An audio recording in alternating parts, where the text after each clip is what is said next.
I would like to talk about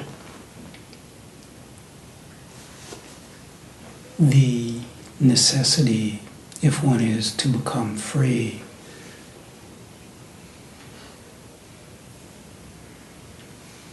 of rooting oneself in what is called the now.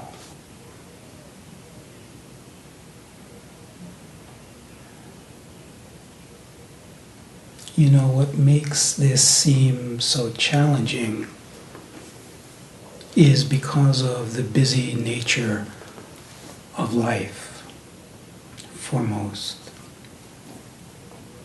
One could say those living here have a life that is very, very slowed down, and relatively that is true.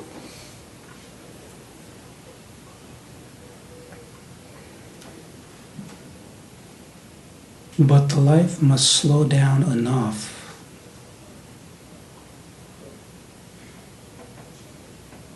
that it becomes possible for the arising of what is called clear mind.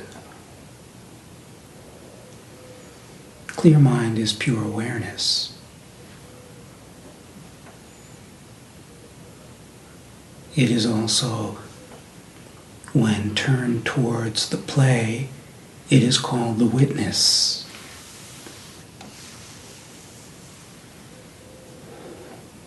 What is aware? When it is aware of itself, it is pure bliss. When it is aware of the play, it has the role to bring forth freedom from bondage, which is built upon illusion. And the illusion is built upon the experience of a thinker and a doer. The thing about it is, probably everyone in this room has had the taste, the very clear taste, that you are not the doer, you are not the thinker.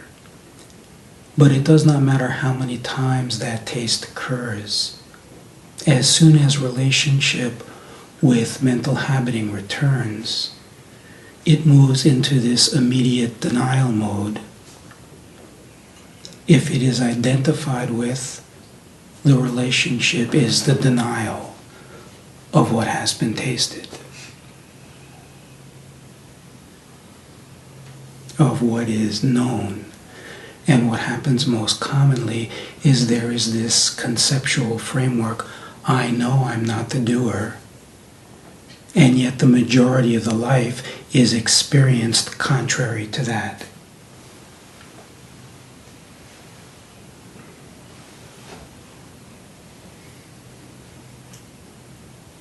Ultimately, the concept, I know I am not the doer, is recognized to be a distraction like all concepts. It is far better to recognize you cannot know anything.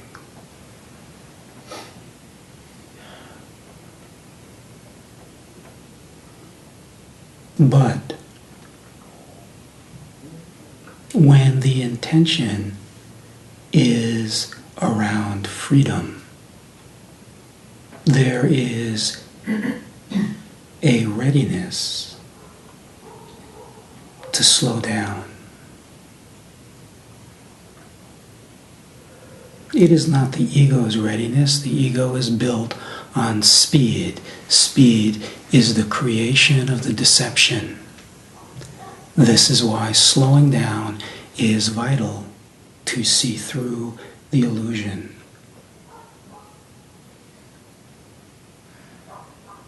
The slowing down must be enough that there can be awareness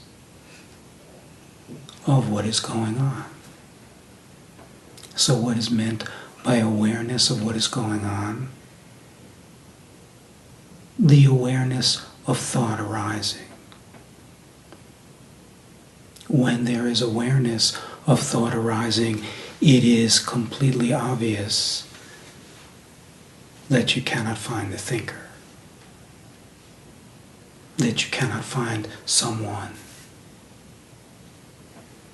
the awareness of the arising of what is called sensation.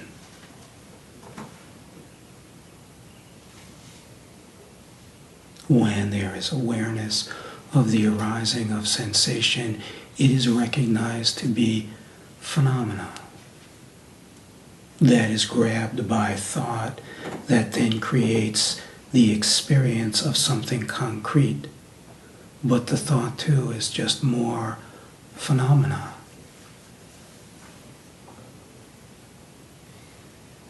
That the sense of someone is the arising of phenomena.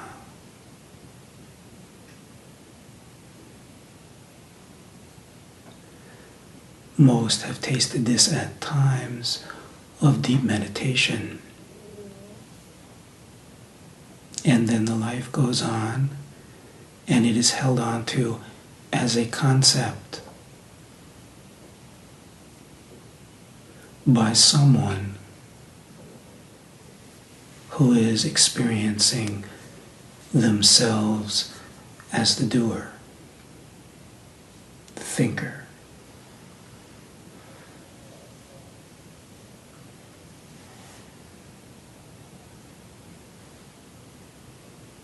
Grace is the moment when that will no longer do.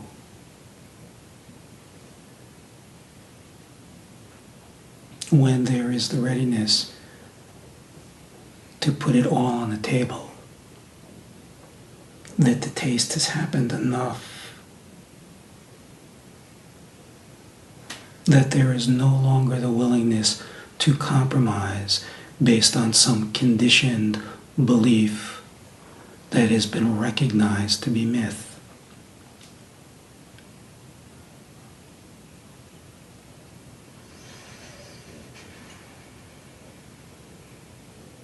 The hunger lies in being present, in living in the now, in living in what is. The feeling of that is called beingness. It's called the heart. What arises out of that is called mind is clear mind. It is awareness. When awareness is witnessing what is called me, the myth of that is revealed.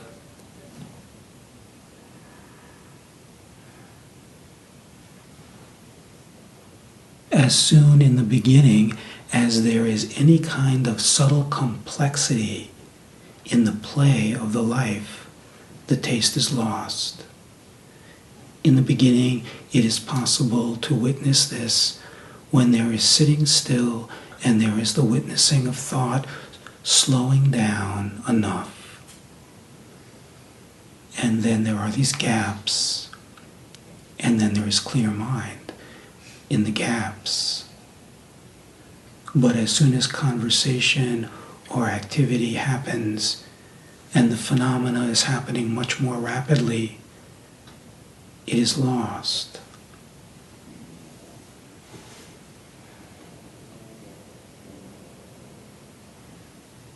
So we have in this play of time, this period of time, where there is the opportunity in this period of time to make the priority tasting what is real, clear mind, which is always present now. That which is aware of the object in consciousness that is called the body.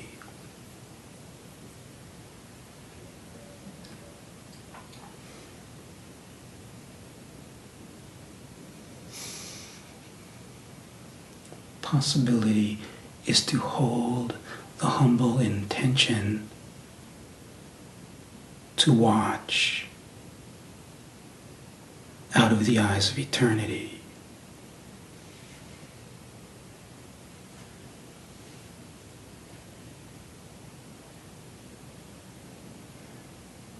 If the conviction is true, it eventually roots itself. When it roots itself, the myth is finished.